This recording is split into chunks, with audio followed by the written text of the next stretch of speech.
తాకట్లో ఉన్న మీ బంగారాన్ని విడిపించి ఆ రోజు ఆన్లైన్ రేటుకి కొంటాం. Sharma gold company. ప్రస్తుతం మనతో పాటు లైవ్ కాల్ అందుబాటులో ఉన్నారు జేడి లక్ష్మీనారాయణ గారు, జై భారత్ పార్టీ వ్యవస్థాపక అధ్యక్షులు, అలాగే మాజీ సిబిఐ జేడి కూడా. పైగా ఆయన ఇంతకుముందు యాంటీ టెర్రరిస్ట్ స్క్వాడ్ కి పనిచేస్తున్నారు. ఆయనతో మాట్లాడదాం. ఆపరేషన్ సింధూర్ పై ఆయన ఏం చెప్తారో ఒక్కసారి చూద్దాం. సార్ నమస్తే అండి. నమస్తే నిరుపమ గారు. సార్, మొత్తానికి యుద్ధం మొదలైంది అని అనుకోవచ్చా? ఎందుకంటే ఆపరేషన్ సింధూర్ తోటి ఎక్కడెక్కడైతే పాకిస్తాన్ ఉగ్రవాదులు ఉన్నారో వాళ్ళందరినీ తుడిచిపెట్టేయాలి అని చెప్పేసి భారత ప్రభుత్వం నిర్ణయం తీసుకున్నట్లు కనిపిస్తా ఉంది. రాత్రి 1:05 నుంచి 1:30 వరకు కూడా కాల్పులు జరిగాయి అని చెప్పి మన ఆర్మీ అధికారులే ఇప్పుడు ప్రెస్లో మాట్లాడారు. సో దీన్ని ఎలా చూడాలి సార్? అసలు ఆపరేషన్ సింధూర్ ఎక్కడి వరకు వెళ్ళబోతోందని అనుకుంటున్నారు సార్ మీరు? ఆపరేషన్ సింధూర్ ని ప్లాన్ చేసి విజయవంతంగా ఎగ్జిక్యూట్ చేసిన మన భారతదేశ రక్షణ దళాలకు, వారిని మార్గదర్శనం చేస్తూ వారి వెంట ఉన్న ప్రధానమంత్రి గారు, తర్వాత రక్షణ మంత్రి గారు, హోంమంత్రి గారు, తర్వాత national security adviser Ajit Doval గారు, మిగతా వారందరికీ కూడా మొట్టమొదటిసారిగా మనం అభినందనలు తెలియజేయాలి. ఎందుకంటే ఏప్రిల్ 22వ తర్వాత 2వ రోజున పహల్గావ్లో జరిగిన సంఘటన తర్వాత అనేక చర్చలు మనం రోజు టీవీ మాధ్యమాల్లో చూస్తూనే ఉన్నాం. యుద్ధం రాబోతోంది, ఆ తర్వాత ఇక పాకిస్తాన్ ఉండదు, ఇలా రకరకాల చర్చలు జరిగాయి. కానీ స్పష్టంగా ప్రధానమంత్రి గారు పహల్గావ్లో జరిగిన సంఘటనలలో ఎవరైతే భాగస్వాములయ్యారో వారిని, వారి మద్దతుదారుల్ని, వారి కుట్రలో భాగస్వాములయ్యే వారిని భారతదేశం వదలదు, భూభాగంలో ఎక్కడున్నా కూడా వాళ్ళ మీద చర్యలు తీసుకుంటామని వారు చెబితే, మన అమిత్ షా గారు వచ్చేసి మిట్టీ మే మిలా దేంగే అన్నారు ఆయన. తర్వాత రక్షణ మంత్రి గారు మూతోడికే జవాబు దేంగే అన్నారు. కాబట్టి ఈ విధంగా భారతదేశం యొక్క నిర్ణయం అన్నది చాలా స్పష్టంగా మనకు వెళ్ళింది. ఎప్పుడు కూడా భారతదేశం ఉగ్రవాదానికి వ్యతిరేకంగా పనిచేస్తుంది. దేశంలో ఉన్న నాగరికులు కానీ వారి మీద కాదు, ఉగ్రవాదం మీద భారతదేశం ఎప్పుడు కూడా ఉక్కుపాదం మోపాలన్న కాంక్షతో ఉంటుంది. కాబట్టి ఈ మధ్య రోజుల్లో అనేక రంగాలు, అంటే మనం జనరల్ గా ముప్పేట దాడి అంటే మీరు చూసుకుంటే దౌత్యపరంగా మనం అనేక చర్యలు తీసుకున్నాం. దౌత్యపరంగా వాళ్ళ వీసాలు రద్దు చేయడం, తర్వాత వాళ్ళ ఎంబసీలో స్ట్రెంగ్త్ తగ్గించడం, ఆ తర్వాత వచ్చేసి ఇండస్ వాటర్ ట్రీటీ ఏదైతే ఉందో దాన్ని అబెన్స్ లో పెట్టడం, తర్వాత మన భూభాగాన్ని, మన గగనతలాన్ని వాళ్ళ విమానాలు రానివ్వకపోవడం, వాళ్ళ షిప్స్ ఏవైతే ఉన్నాయో నౌకలు మన పోర్ట్లోకి రానివ్వకపోవడం, ఇలా రకరకాల చర్యలు మనం తీసుకున్నాం. ఆ తరువాత దౌత్యపరంగా ఈ చర్యలు తీసుకుంటూ అంతర్జాతీయ స్థాయిలో పాకిస్తాన్ని మళ్ళా ఒకసారి ఎక్స్పోజ్ చేశాం. అంటే ఈ పెహల్గావ్ దాడి వెనకాల, ఈ ఉగ్రవాదుల వెనకాల పాకిస్తాన్ ఐఎస్ఐ మరియు పాకిస్తాన్ దేశం కూడా ఉందని అన్ని దేశాలను మనం చెప్పడం వల్ల సుమారుగా 153 దేశాలు భారతదేశానికి మద్దతుగా పలికి. ఆ తర్వాత యునైటెడ్ నేషన్ సెక్యూరిటీ కౌన్సిల్లో నిన్న జరిగిన మీటింగ్ లో పాకిస్తాన్ ని మళ్ళా ఏకాకి చేసి వాళ్ళను తూర్పారబట్టారు నిన్న మీరు చూస్తే. ఆ తర్వాత పాకిస్తాన్ పార్లమెంట్ లోనే వాళ్ళ ఎంపీలే మాట్లాడారు, మనదెక్కడ, మనం ఎక్కడ యుద్ధం చేస్తాం, మీ ఎంపీలే రాలేదు ఇక్కడికి, మన దగ్గర డబ్బులు ఎక్కడ ఉన్నాయి, ఈ విధంగా మాట్లాడారు. సో ఇదంతా కూడా సైకలాజికల్ వార్ఫేర్ అన్నమాట. ఆ తర్వాత వాణిజ్య పరంగా కూడా అనేక చర్యలు, తర్వాత అంతర్జాతీయ సంస్థల నుంచి వాళ్ళకి నిధులు రాకుండా ప్రయత్నాలు కూడా మనం చేస్తున్నాం. జయశంకర్ గారు ముఖ్యంగా మనం ఇక్కడ మాట్లాడుకోవాలి.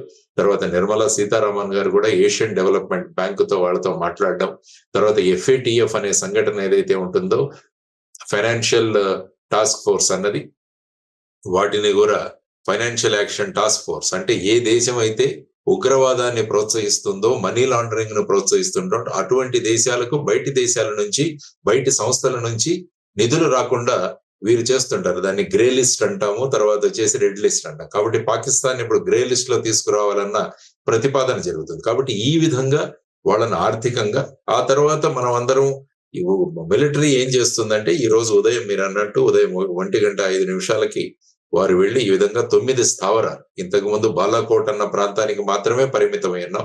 కాబట్టి ఈసారి పాక్ ఆక్యుపైడ్ కాశ్మీరు, దాంతో పాటు పాకిస్తాన్ భూభాగంలో కూడా ఈసారి వెళ్ళాం. సుమారుగా 5 పాక్ ఆక్యుపైడ్ జమ్మూ అండ్ కాశ్మీర్ లో, తర్వాత 4 అంతర్జాతీయ బార్డర్ దాటుకొని కూడా మనం వెళ్ళాం. సుమారుగా 100 కిలోమీటర్లు కూడా లోపలికి వెళ్ళి ఈసారి యాక్షన్ తీసుకోవడం జరిగింది. అందులో అనేక మంది ఉగ్రవాదులు ప్రాణాలు కోల్పోయారని, తర్వాత ఇప్పుడు జరిగిన బ్రీఫింగ్ లో ఆ విజువల్స్ కూడా ఇచ్చారు. ఎందుకంటే పాకిస్తాన్ ప్రతిసారి అంటుంది మాకేం జరగలేదు, ఊరికే భారతదేశం కల్లబుల్లి కబుర్లు చెప్తుంది. దానికోసం విజువల్ ఎవిడెన్స్ కూడా ఈరోజు అక్కడ ఇవ్వడం జరిగింది. వీటిని కరెక్ట్ గా ఐడెంటిఫై చేయడం, తర్వాత ఇవి ఉగ్రవాద సంస్థలు అన్నవి గుర్తించి వాళ్ళ ఇన్ఫ్రాస్ట్రక్చర్, వాళ్ళ బిల్డింగ్స్ అని తెలుసుకొని స్పష్టంగా చెప్పారు. మన దాంట్లో మేము ఎక్కడా కూడా మిలిటరీ ఇన్స్టలేషన్స్ గాని, ప్రజలకు సంబంధించినవి గాని వాటి మీద మేము దాడులు జరపలేదు. కాబట్టి ఇదంతా మనం చూసుకుంటుంటే ఏం తెలుస్తుందంటే భారతదేశం ఈ 22వ తారీఖు నుంచి ఈ విధంగా క్యాలిక్యులేషన్స్ చేసి అజిత్ డోవల్ గారి నేతృత్వంలో, సిడిఎస్ గారి నేతృత్వంలో ఇవన్నీ కూడా ప్లాన్ చేసి ప్రధానమంత్రి గారి ఆమోదంతో ఈ చర్యలు తీసుకోవడం అన్నది భారతదేశం ఎప్పుడు కూడా ఉగ్రవాదానికి వ్యతిరేకిస్తుంది అన్నది సుస్పష్టమైన మెసేజ్ చెప్పాం. ఇది ఫేజ్ 1 మాత్రమే అన్నది కూడా చెప్పాం. అంటే చాలా మంది అనుకోవచ్చు ఇది అయిపోయింది ఇంకేం ఉండదు అని. కాబట్టి ఇది ఫేజ్ 1 మాత్రమే. ఆ తరువాత ఇది కొనసాగాలి యాక్చువల్ గా. అంటే కేవలం మిలిటరీ దాడులు మాత్రమే కాదు, మనం ఏ విధంగా అంతర్జాతీయంగా దీని మీద ప్రెషర్ సృష్టించాలో అది మరిచిపోకుండా దీన్ని ముందుకు తీసుకువెళ్ళగలిగితే ఏంటంటే పాకిస్తాన్ లోని ఉగ్రవాదాన్ని మనం బయటికి తీయొచ్చు అన్నది ప్రధానంగా భారతదేశం ముందుకు తీసుకువెళ్లాలన్నది మనం కోరుకోవాలి. సార్ యాక్చువల్లీ ఈ రోజు మాక్ డ్రిల్ పెట్టున్నారు మొత్తం దేశవ్యాప్తంగా పలు ప్రాంతాల్లో, మనకు కూడా హైదరాబాద్ లో ఒక 4 ప్లేసెస్ లో పెట్టున్నారు. దాన్ని కూడా ఆపేసినటువంటి పరిస్థితి. అంటే ఆపరేషన్ సింధూర్ ని కంటిన్యూ చేస్తారు అనే ఒక మెసేజ్ ఇస్తున్నట్ట సార్, లేకపోతే దీన్ని ఇంకా తీవ్రతరం చేయబోతున్నారనా? అసలు ఏ రకమైన మెసేజ్ ఇచ్చారు సార్? పెట్టినటువంటి మాక్ డ్రిల్ ఎందుకు ఆపాల్సిన పరిస్థితి వచ్చింది? ముఖ్యంగా ఏంటంటే మాక్ డ్రిల్ అన్నది 1971వ సంవత్సరం నుంచి తర్వాత మళ్ళా మొదటిసారిగా మనం అమలు చేస్తాం. అందువల్ల ఏంటంటే చాలా ప్రిపరేషన్స్ అవ్వాలి. యాక్చువల్ గా మనకు ఏంటంటే ఆల్రెడీ ఒక యాక్షన్ తీసుకున్నాం, ఆపరేషన్ సింధూర్. కాబట్టి పాకిస్తాన్ ఏ విధంగా ప్రతిస్పందిస్తుంది అన్నది కూడా మనం చూడాల్సిన అంశం. కాబట్టి ఇటువంటి సమయంలో మాక్ డ్రిల్స్ అన్న వాటిని పెట్టి మళ్ళా పబ్లిక్ ని పెద్ద ఎత్తున రోడ్ల మీదకి తీసుకురావడం ఇవన్నీ కూడా కాకుండా సోషల్ మీడియా ద్వారా అనేక మెసేజ్లు చేస్తున్నాయి. మనకి ఏవైనా బాంబు దాడులు కానీ ఏమైనా జరిగితే ఏ విధంగా ప్రికాషన్స్ తీసుకోవాలని అక్కడ మన ఢిల్లీ నుంచే కూడా కొన్ని వీడియోస్ కూడా రిలీజ్ చేయడం జరిగింది. అక్కడ ఉన్న వివేక్ శ్రీవాత్సవ్ గారని director general of civil defence, ఆయన మా బ్యాచ్మెంటే. సో తను వీడియోస్ కూడా పెట్టడం జరిగింది ఏ విధంగా చర్యలు తీసుకోవాలి. కాబట్టి ఇప్పుడు ఆల్రెడీ మనం యాక్షన్ లో దిగాం కాబట్టి ప్రతి చర్యలు ఏ విధంగా ఉంటాయన్న దాన్ని పబ్లిక్ ను రోడ్డు మీద తెచ్చి మళ్ళా కాలేజెస్ లో, స్కూల్స్ లో తీసుకొచ్చి చేయడం కన్నా కొద్దిగా ఇది చూద్దాం అన్న దాని విధంగా వాటిని తాత్కాలికంగా పోస్ట్పోన్ చేయడం జరిగింది. ఆ తర్వాత ముఖ్యంగా ఇప్పుడు పాకిస్తాన్ ఆపరేషన్ సింధూర్ కి వాళ్ళు ఎల్ఓసిలో, లైన్ ఆఫ్ కంట్రోల్ లో వాళ్ళు ఆర్టిలరీ ఫైరింగ్స్ చేస్తున్నారని మనం వింటున్నాం. కొంతమంది మన పౌరులు మరణించడము, తర్వాత వచ్చేసి గాయపడడం కూడా జరిగిందని చూస్తున్నారు. ఆ తర్వాత ఇప్పుడే జరిగిన బ్రీఫింగ్ లో కూడా వారు ఏం చెప్పారంటే మేము మళ్ళా కూడా బ్రీఫింగ్స్ చేస్తాము అని అన్నారు. అంటే దీంట్లో కూడా మనం అంతర్యం గమనిస్తే అందులో అక్కడ నుంచి వచ్చే రిపోర్ట్స్ ఏవైతే ఉంటాయో, అంటే ఎంత డ్యామేజ్ మనం చేశాం, ఎంతమందిని అక్కడ మట్టు పెట్టాం, ఆ తర్వాత పాకిస్తాన్ ఏం చర్యలు ఆలోచిస్తుంది, ఇవన్నీ కూడా చెప్పి భారతదేశ పౌరులు ఏ విధంగా సతర్కంగా ఉండాలని చెప్పి కూడా చెప్పే అవకాశం. కాబట్టి పాకిస్తాన్ ఈ చర్యలతో ఆల్మోస్ట్ డిమోరలైజ్ అయిపోయింది. వాళ్ళేదో మాట్లాడుతున్నారు, ఎందుకంటే మాట్లాడాలి, మేకపోతే గాంభీర్యాన్ని ప్రదర్శించాల్సిన అవసరం ఉంది వాళ్ళ మీద. కాబట్టి మేము కూడా సరి అయిన టైంలో, కరెక్ట్ టైంలో మేము కూడా చర్యలు తీసుకుంటామని వాళ్ళు చెబుతున్నారు. కానీ ఇప్పుడు మొత్తం అంతర్జాతీయంగా ఈ రోజు చూస్తే యునైటెడ్ స్టేట్స్ భారతదేశాన్ని సమర్థించింది, ఇజ్రాయెల్ భారతదేశాన్ని సమర్థించింది, మిగతా అన్ని దేశాలు కూడా భారతదేశానికి సెల్ఫ్ డిఫెన్స్ ఉంది. కానీ దీన్ని ఇంకా ఎస్కలేట్ చేయనివ్వకండి అని ఒక రిక్వెస్ట్ కూడా ప్రపంచ దేశాలు మనల్ని చేస్తుంది. సో ఈ విధమైన పరిస్థితులలో ఇప్పుడంతా కూడా పాకిస్తాన్ ఏ విధంగా రిప్లై ఇస్తుందన్న దాని మీద భారతదేశం యొక్క చర్యలు ఉండబోతున్నాయి. తర్వాత ఇంకా స్పెసిఫిక్ ఇన్ఫర్మేషన్లు ఏవైనా చేయాల్సిన ఉంటే వాటి మీద కూడా ఈ ఆపరేషన్ సింధూర్ అన్నది ఫేజ్ 2 కూడా అవ్వచ్చు. ఇది వెంటనే ప్రొలాంగ్డ్ గా జరగాలి. అంటే ముఖ్యంగా మిలిటరీ పరంగా కాకపోవచ్చు కానీ దౌత్య పరంగాను, వాణిజ్య పరంగాను ఆ ప్రెషర్ అన్నది మనం కొనసాగిస్తూ పాకిస్తాన్ వాళ్లే స్వయంగా వాళ్ళ దగ్గర ఉన్న టెర్రరిస్ట్ బేసుల్ని వాళ్లే కూలగొట్టే విధంగా మనం భారతదేశాన్ని వాళ్ళ కాళ్ళ దగ్గరికి తీసుకురావాలి అన్నది భారతదేశం ఆలోచించే విధానం అని నేను అనుకుంటాను. ఆ విధమైన పరిస్థితి కూడా వస్తుంది త్వరలో, నది నా అంచనా. సార్ కొంతమంది అనవసరంగా భయపెట్టిస్తున్నారో లేకపోతే మరి ఏం చెప్పదలుచుకున్నారో తెలియదు కానీ ఒక 2-3 వారాల పాటు చాలా ప్రాబ్లం అయిపోతుంది, ప్రత్యక్ష యుద్ధం వచ్చేస్తుంది, మిలిటరీ మొత్తం దిగిపోయి ఏదేదో జరిగిపోతుంది, ఇక్కడ బాంబులు పడిపోతాయి, హైదరాబాద్ లో కూడా బాంబులు పడిపోతాయి, ఏకంగా హుస్సేన్ సాగర్ లో కూడా బాంబులు పడిపోతాయి అని రకరకాలైనటువంటి కామెంట్లు చేస్తూ 2-3 వారాలకు సరిపడా నిత్యావసరాలన్నీ దగ్గర పెట్టుకోండి, ప్రజలు బయటకు రావడానికి కూడా ఇబ్బంది పడతారు, ఇట్లాంటి కామెంట్స్ చేస్తా ఉన్నారు. అది ఎంతవరకు నిజం సార్? ఎప్పుడు కూడా ప్రభుత్వం నుంచి వచ్చే సూచనలు ఏవైతే ఉంటాయో వాటిని మనం ఫాలో అవ్వాలి. ఎందుకంటే ఈ సోషల్ మీడియాలో ప్రతి ఒక్కరు వాళ్ళు విపరీతమైన జ్ఞానంతో చెప్తుంటారు. ఈవెన్ కోవిడ్ కాలంలో కూడా ఇలాగే ఉండేది. కరెక్ట్ ఈవెన్ కోవిడ్ సమయంలో నా వాయిస్ పెట్టి కూడా ఒక ఆడియో చేశారు. అవును. అంటే ఆ విధంగా కొంతమంది ఉంటారు ఈ విధంగా వాళ్ళ ప్రభావాన్ని చూపించడానికని. కాబట్టి ప్రభుత్వం ఏదైతే మెసేజెస్ పెడుతుందో, ప్రభుత్వం ఏదైతే ఆథెంటిక్ వీడియోస్ ఏదైనా పెడుతుందో, ఆథెంటిక్ గా ప్రభుత్వం ఏదైతే సూచనలు ఇస్తుందో వాటిని ఫాలో చేయాల్సిన అవసరం. కాబట్టి వీరందరూ కూడా భయాందోళనలు సృష్టించి ప్రజలందరూ మార్కెట్లకు వెళ్ళిపోయి అక్కడి నుంచి కూరగాయలన్నీ కొనుక్కొనేసి నిత్యావసర వస్తువులు కొనేసుకొని బ్యాంకులో ఉన్న డబ్బులు విత్డ్రా చేసుకొని ఇవన్నీ కూడా ఒక రకమైన ఆనందాన్ని కొంతమంది పొందుతుంటారు. ఆ విధంగా చేసే చర్యలు ఇవి. కాబట్టి వీటి మీద ప్రజలు నమ్మకం పెట్టుకుంటే ప్రభుత్వం ఎప్పుడైనా సూచనలు ఇవ్వాలంటే అది స్పష్టంగా ఈరోజు ఎలాగైతే ఇప్పుడు ప్రెస్ బ్రీఫింగ్ మనం చూసాము, లేకుంటే ప్రెస్ ఇన్ఫర్మేషన్ బ్యూరో ద్వారాను, లేకుంటే ఐఎండ్బి మినిస్ట్రీ నుంచి కానీ స్పష్ట సూచనలు ఇస్తుంది. వాటిని ఫాలో అవ్వాల్సిన అవసరం ఉందన్నది ప్రజలకు మనం సూచన తెలియజేయడం అవసరం. మిసైల్స్ నంబర్స్ తో సహా చెప్పేస్తున్నారు సార్. ఈ మిసైల్ పడిపోతుంది, ఆ మిసైల్ పడిపోతుంది, ఈ నెంబర్ తో మిసైల్, ఆ నెంబర్ తో మిసైల్ అని. అది వింటుంటే అసలు ఏ నాలెడ్జ్ తో చెప్తున్నారో కూడా అర్థం కావట్లేదు వాళ్ళు. బట్ అది ప్రజల్లో ఒక రకమైన భయాందోళనలు రేకెత్తిస్తుంది. మీరు అన్నట్లు రకరకాలైనటువంటి నిత్యావసరాల మీద, మిగతా వస్తువుల మీద కూడా స్కేర్సిటీ పడి అవి రేట్లు పెరిగిపోయే అవకాశం కూడా ఉంటుంది కదా సార్ అనవసరంగా. సో ఈ విధంగా ఏంటంటే మార్కెట్ లో ఆర్టిఫిషియల్ ఇది తయారు చేసి ఆ విధంగా బూస్టప్ చేసే ప్రయత్నాలు కూడా చేస్తుంటారు చాలా మంది. సో ఏంటంటే ఆర్థికంగా ఇంకా షాపుల్లో అమ్మకానికి పోని వస్తువులన్నిటి ఈ సందర్భాన్ని వినియోగించుకొని మనం అమ్మేద్దాం అన్న ప్రయత్నాలు కూడా జరుగుతుంటాయి. సో కాబట్టి ప్రజలందరికీ మీ ద్వారా సూచన ఏంటంటే ప్రభుత్వం యొక్క సూచనల కోసం మనం వెయిట్ చేద్దాం అన్నది మనం ఆలోచించుకోవాలి. పాకిస్తాన్ ఎప్పుడు కూడా భారతదేశం మీద అటాక్ చేసే ధైర్యం లేదు. వాళ్ళు ఎప్పుడు కూడా అప్రత్యక్ష యుద్ధమే చేస్తారు. ప్రత్యక్ష యుద్ధం చేసే ధైర్యం లేదు వాళ్ళకు. అందుకనే వాళ్ళు ఇంతకు ముందు కూడా చూస్తే ఉగ్రవాద దాడులు కానీ, లేకుంటే ఈ నార్కోటిక్స్, ఈ మాదక ద్రవ్యాలు మన దేశానికి పంపించడం కానీ, లేకుంటే ఫేక్ కరెన్సీని భారతదేశంలో పుష్ చేయడం కానీ ఇలాంటివి చేస్తుంటారు వాళ్ళు. సో ఆ విధంగా ఫుల్ ఫ్లెడ్జ్డ్ యుద్ధం అన్నది నేను మొదటి నుంచే చెబుతున్నాను, అది రాదు. దానికి ఈ రోజు భారతదేశం స్పందించిన విధానం కూడా స్పష్టంగా ఉంది. మనకి టెర్రరిస్టులు టార్గెట్ గా, టెర్రర్ క్యాంప్స్ టార్గెట్ గా, టెర్రరిస్ట్ ఇన్ఫ్రాస్ట్రక్చర్ టార్గెట్ గా భారతదేశం లిమిటెడ్ యాక్షన్ తీసుకుంది. ఎక్కడ మిలిటరీ స్ట్రక్చర్స్ కానీ, పబ్లిక్ చెందిన బిల్డింగ్స్ కానీ మేము టార్గెట్ చేయలేదు. ఎందుకంటే మళ్ళా పాకిస్తాన్ విక్టిమ్ కార్డు తీస్తుంది. ఈ విధంగా నష్టపోయాము, ఈ విధంగా మేము విక్టిమ్స్ గా ఉండిపోయాము అని కార్డు తీయకుండా భారతదేశం సుస్పష్టంగా చెప్పింది, our fight is against terrorism, our fight is against terrorist infrastructure, our fight is against indoctrination, our fight is against terror base camps, our fight is against terror launch pads అన్నది సుస్పష్టంగా operation Sindoor phase 1 లో తెలియజేశారు. ఇప్పుడు వాళ్ళ reaction బట్టి next phases ఉంటాయన్నది మనం ఆలోచించుకోవాలి.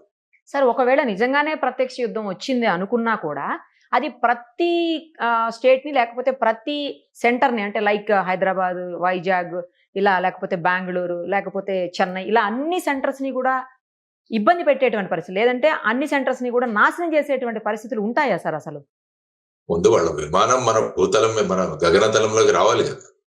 వాళ్ళు ఏదైనా చేయాలంటే వాళ్ళు ముఖ్యంగా చేసేది ఏంటంటే వైమానిక దాడులు చేస్తారు. వాళ్ళు వాళ్ళ భూభాగం వదిలి భారతదేశంలోకి రాగానే వాళ్ళ విమానాలు కూలిపోతాయి. There is no doubt. ఆ విధమైన రాడార్ సిస్టమ్ ఉంది మన దగ్గర, ఆ విధమైన మిసైల్ సిస్టమ్ ఉంది, ఆ విధంగా ఎయిర్ క్రాఫ్ట్ లను ఐడెంటిఫై చేసే సిస్టమ్స్ ఉన్నాయి, మనం సర్ఫేస్ టు ఎయిర్ మిసైల్స్ ఉన్నాయి మన దగ్గర. కాబట్టి ఆ విధమైన పరిస్థితులు అన్నవి రావు. ఇది కేవలం ఒక ముందు చర్య, ప్రజలు కూడా అప్రమత్తంగా ఉండాలన్నది. యాక్చువల్ గా నేను ఏమంటానంటే ఈ సివిల్ డిఫెన్స్ అన్నది మన పాఠ్యాంశంలో కూడా ఒక భాగం అవ్వాలి. ప్రతి సంవత్సరం కూడా వీటిని ప్రాక్టీస్ చేయాలి. కాబట్టి ఏంటంటే నాగరికులు అప్రమత్తం అవుతారు. మనం ఎటువంటి జాగ్రత్తలు తీసుకోవాలన్నది, ఇటువంటి డిసిప్లిన్ వస్తే పబ్లిక్ లో రేపు ఏదైనా సూచన ఇచ్చినా కూడా అందరూ ఫాలో అవుతారు. అంటే ఒక రకమైన సూచనను పాటించే ఒక తత్వాన్ని ప్రజల్లోకి తీసుకురావడం చాలా ముఖ్యం. అటువంటివి ఈ సివిల్ డిఫెన్స్ డ్రిల్స్ అన్నమాట. సో ఆ విధంగా ఇప్పుడు ప్రభుత్వాలు కూడా ఆలోచించాలి, పాఠ్యాంశంలో ఒక భాగం చేయాలి వీటిని. తర్వాత వీలైనన్ని కాలేజెస్ లో మళ్ళా ఎన్సిసి అన్నది తీసుకురావాలి. చాలా చోట్ల ఎన్సిసి ఇంతకుముందు ఉండేది సార్. అవును. ఇప్పుడు క్రమక్రమంగా తగ్గుతుంది. కాబట్టి ఏ విధంగా అయితే ఇజ్రాయెల్ గాని, మలేషియా గాని, సింగపూర్ గాని అందులో విద్యార్థులకు 2 సంవత్సరాల మిలిటరీ ట్రైనింగ్ కంపల్సరీ. సో దీన్ని పెట్టుకొని మనం అటువంటి వాటిలలో మనం పాఠ్యాంశాల్లో మార్పు రావాలి. తరువాత ప్రజలలో జాతీయ భావన అన్నది ఒకటి పెంపొందించాలి. కాబట్టి ఇప్పుడు ఈ ఇన్సిడెంట్ వల్ల ప్రజలందరూ కూడా దగ్గరికి వచ్చారు. కాబట్టి ఈ విధంగా ఏకమైన ప్రజలను మళ్ళా కులాలని మతాలని విడిపోకుండా జాతీయ భావనలు వీళ్ళలో తీసుకొచ్చి నేషనలిజం దిశగా ప్రజలను తీసుకువెళ్ళడానికి కూడా దీన్ని ఉపయోగించుకొని మనం చేయగలిగితే ఏమవుతుందంటే మన కేవలం ఇటువంటి ఉగ్రవాద దాడులు కాదు, సమాజంలో జరిగే ఏ అన్యాయాన్నైనా కూడా ప్రజలు కలిసి ఎదుర్కోగలరు అన్న భావనలు మనం తీసుకురాగలిగితే అప్పుడు అది నిజమైన జాతీయవాద విధానంగా నేషనలిజం వైపు మనం ప్రజలు తీసుకోవడానికి ఈ అవకాశాన్ని వినియోగించుకోవాలని కూడా నేను అంటున్నాను. కరెక్ట్ చెప్పారు సార్. సార్ ఇప్పుడు ఈ మాక్ డ్రిల్స్ కానీ లేదా సివిల్ డిఫెన్స్ చేసేటువంటి డ్రిల్స్ కానీ అవి రియల్ గా అనిపించేలాగా చేస్తారు కదా సార్. అవి వాటి వల్ల ఎంతవరకు ఉపయోగం ఉంటుంది అని కూడా ఒక చర్చ నడుస్తా ఉంది సార్. అనవసరంగా భయపెట్టించడం తప్పించి దీనివల్ల ఉపయోగం ఏముందని కొంతమంది మాట్లాడారు. లేదు, రాబోయే యుద్ధానికి వీళ్ళని సన్నద్ధం చేస్తున్నారని కొంతమంది మాట్లాడుతున్నారు. అంటే ఏంటంటే ఇందులో ప్రజలను ఇన్వాల్వ్ చేయడం చాలా అవసరం. అంటే ఏమంటుందంటే ఇది కేవలం ఆర్మీ వాళ్ళ విషయం, మాకు సంబంధం లేదు ఇలా.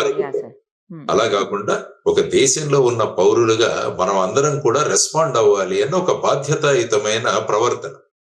అది ఒక ప్రవర్తనను తీసుకొచ్చే ఒక మార్గం ఈ సివిల్ డిఫెన్స్. అది ఎలాగా తెలుసు, మనకు యుద్ధం రాదు, అందులో ఏమీ జరగదని. అయినా కూడా సందర్భం వచ్చింది కాబట్టి దాన్ని ఉపయోగించుకొని ప్రజల యొక్క ఆలోచన విధానం, వాళ్ళ ప్రవర్తనలో ఒక సుసూత్రీకరణ తీసుకురావడం, ఒక క్రమశిక్షణ తీసుకురావడం అన్నది ముఖ్యంగా దీనిలో ఉన్న ప్రధానమైన ఉద్దేశం. కాబట్టి చెప్పేవాళ్ళు చెబుతూనే ఉంటారు రకరకాల వాళ్ళు. ఎందుకంటే మన దాంట్లో దేశం గురించి ఆలోచించే తత్వం తగ్గిపోతుంది. మనం ఎప్పుడు కూడా మన ఇల్లు మనది ఆలోచిస్తున్నాం. కాబట్టి ఇప్పుడు దేశం గురించి ఆలోచించాల్సిన పరిస్థితి వచ్చింది. కాబట్టి కనీసం ఎప్పుడైనా కూడా మన గోడలను బద్దలు కొట్టుకొని మనం దేశం యొక్క అభివృద్ధి, దేశం పట్ల మన అభిమానము, వీటి దిశగా మనం అందరం కూడా ముందుకు వెళదామన్నది అందరూ ఆలోచించాల్సిన అంశం. కాబట్టి ఈ అతి తెలివితేటలు ఉన్న కొంతమంది ఈ విధంగా ప్రతిదాన్ని విమర్శించే వాళ్ళు ఉంటారు. సో వాళ్ళు వాళ్ళ ప్రవర్తనను తగ్గించుకొని, ప్రభుత్వం కూడా స్పష్టంగా చెప్పింది ఇటువంటి వీడియోలు, ఇటువంటి వాట్సాప్లు, ఇటువంటి సోషల్ మీడియాలో పెట్టే వాళ్ళ మీద చర్యలు తీసుకుంటామని కూడా స్పష్టంగా చేశారు. కాబట్టి అటువంటి అతి ఉత్సాహపరులను కూడా మనం నియంత్రించాలి అన్నది మనం ఆలోచించాలి. సార్ ఇప్పుడు ఈ ఆపరేషన్ సింధూర్ తోటి పిఓకే ఏదైతే ఉందో పాక్ ఆక్యుపైడ్ కాశ్మీర్ ని మనం ఇంకా కంప్లీట్ గా మన అధీనంలోకి తెచ్చుకునే, అంటే ఇది కంటిన్యూ చేస్తే మన అధీనంలోకి తెచ్చుకునే అవకాశం అనుకోవచ్చా సార్? అంటే ఏంటంటే అది తెచ్చుకోవచ్చు, కానీ మళ్ళా ఏంటంటే పాకిస్తాన్ ఒక విక్టిమ్ కార్డు ప్రయోగిస్తుంది. ఓకే. మనం యాక్చువల్ గా 1947-48లో జరిగిన ఆ యుద్ధం అప్పుడు మనమే ఈ విషయాన్ని యునైటెడ్ నేషన్స్ దగ్గరికి తీసుకెళ్ళాం. ఓకే. మనమే ఈ భూభాగాన్ని మన ఆర్మీ వాళ్ళు ఇప్పుడు ప్రస్తుతం ఉన్న పాక్ ఆక్యుపైడ్ కాశ్మీర్ వరకు ఈవెన్ శ్రీనగర్ నుంచి వెనక్కి తోశారు వాళ్ళందరికీ. తర్వాత ఈ పిఓకే ప్రస్తుతం ఉన్న పరిస్థితులు ఏమైందో అప్పుడు యుఎన్ కి తీసుకెళ్లడం జరిగింది మనం ఈ విషయాన్ని. కాబట్టి యుఎన్ అన్నది అప్పుడు మధ్యవర్తి చేసుకుంటూ ఇప్పుడు ఏ భాగం అయితే పాకిస్తాన్ లో ఉందో అక్కడ ఎల్ఓసి చేశారు. లేకుంటే మనకి ఇంటర్నేషనల్ బార్డర్ ఉండేది. రాడ్క్లిఫ్ లైన్ అని పార్టీషన్ కు ముందు ఒక ఇంజనీరు భారత పాకిస్తాన్ మధ్య ఆ బార్డర్ ని గీశాడు. దాన్ని రాడ్క్లిఫ్ లైన్ అంటాం. ఎలాగైతే భారతదేశం చైనా మధ్య ఉన్న లైన్ మెక్మోహన్ లైన్ అంటాము, అదే విధంగా దీన్ని రాడ్క్లిఫ్ లైన్ అంటే ఇక్కడ, తర్వాత ఈస్ట్ పాకిస్తాన్, ఈ రెండింటికి కూడా గీతలు గీయడం జరిగింది. ఇప్పుడు ఏమైందంటే ఆ 1947-48లో పాకిస్తాన్ వాళ్ళు ఇటు రావడం వల్ల ఆ ఇంటర్నేషనల్ బార్డర్ తర్వాత పాకిస్తాన్ కొంత భూభాగంలో ఎల్ఓసి అంటున్నాం దాన్ని, లైన్ ఆఫ్ కంట్రోల్. సో ఇప్పుడు ఆ విధమైన పరిస్థితిలో ఉంది. కాబట్టి ఇప్పుడు భారతదేశం పాకిస్తాన్ పిఓకేని మళ్ళా తీసుకురావాలి ఖచ్చితంగా. ఆ తర్వాత మీరు చూసుకుంటే జమ్మూ అండ్ కాశ్మీర్ అసెంబ్లీలో కూడా ఒక 10 సీట్లు పిఓకే వాళ్ళ కోసం పెట్టడం జరిగింది. అవును సార్, కరెక్ట్. అంటే దాని ద్వారా భారతదేశం యొక్క ఉద్దేశం ఏంటంటే ఇది మా భూభాగం. ఎందుకంటే మనం భారతదేశం పటం వేసినా కూడా ఫుల్ జమ్మూ కాశ్మీర్ ఉంటుంది మనది, ఎందుకంటే ఆల్రెడీ మనది అది. సో దాన్ని ఆ విధంగా భావిస్తున్న సందర్భంలో ఇప్పుడు ఆ యునైటెడ్ నేషన్స్ యొక్క మధ్యస్థిత్వంలో ఈ విధమైన పరిస్థితులలో తర్వాత ఏంటంటే ఆ ప్రాంతంలో ఉన్న ప్రజలు కూడా మనతో ఉండాలి అన్న భావనలు వాళ్ళలో తీసుకురావాలి. ఉమ్, లేకుంటే ఏమవుతుందంటే వాళ్ళు భారతదేశం విరోధంగా ఉంటే వాళ్ళతోనే మన వనరులన్నీ కూడా అక్కడ డైవర్ట్ చేయాల్సి వస్తుంది మనం. వాళ్ళను బుజ్జగించాల్సింది. ఈ పరిస్థితులు రాకుండా మేమే భారతదేశంలో కలిసిపోతామన్న విధానం వాళ్ళలో గనక రాగలిగితే ఏమవుతుందంటే వాళ్ళు భారత పౌరులుగా మన దాంట్లో మిక్స్ అవుతారు వాళ్ళు. Yeah sir. లేకుంటే ప్రతిసారి వాళ్ళు వేరు విధంగా ఆలోచించడము, అక్కడ మళ్ళా ఉగ్రవాద చర్యలు ఏర్పడడం, మన ఆర్మీ అంతా కూడా అక్కడ డిప్లాయ్ చేయడం, ఇవన్నీ కూడా మనకు అడిషనల్. సుమారుగా 53 లక్షల మంది ఉన్నారు వాళ్ళకి. మనకున్న జనాభాకు మళ్ళా ఒక 53 లక్షలు. అక్కడ ఏంటంటే పరిస్థితులు చాలా అధ్వానంగా ఉన్నాయి. వాళ్లకు మళ్ళా ఉద్యోగాలు, వాళ్లకు మళ్ళా ఈ మన పథకాలు ఇవన్నీ అమలు చేసే కన్నా అక్కడి ప్రజల సంసిద్ధత, మేము ఇంకా భారతదేశంతోనే ఉంటామని వాళ్ళలో మార్పు తీసుకొచ్చి అప్పుడు యునైటెడ్ నేషన్స్ వాళ్ళ మధ్యస్థంతో మనం కలుపుకోగలిగితే ఏమవుతుందంటే ఆ కలయిక అన్నది సినర్జీతో కలుస్తుంది. లేకుంటే వ్యతిరేకంగా కలుపుకుంటూ ఉంటే ప్రతిసారి మనకు సమస్యలే ఉంటాయి. కాబట్టి ఆ విధంగా ప్రస్తుతం ఉన్న దాంట్లో ఆ విధమైన చర్యలు తీసుకుంటూ ముందుకు వెళతారన్నది నేను అనుకుంటాను. అప్పుడు ఆ విధంగా ఉండబోవచ్చు అని నేను అంటాను. సార్ ఈ రాబోయే సమీప దూరంలో ఎలాంటి సిచ్యుయేషన్స్ మన ఇద్దరి మధ్యన అంటే పాక్కి మన ఇండియా మధ్యన నెలకొనబోతున్నాయని మీరు అనుకుంటున్నారు సార్? పాకిస్తాన్ భారతదేశం మధ్య ఇక పాకిస్తాన్ సరెండర్ అయిపోవాలి.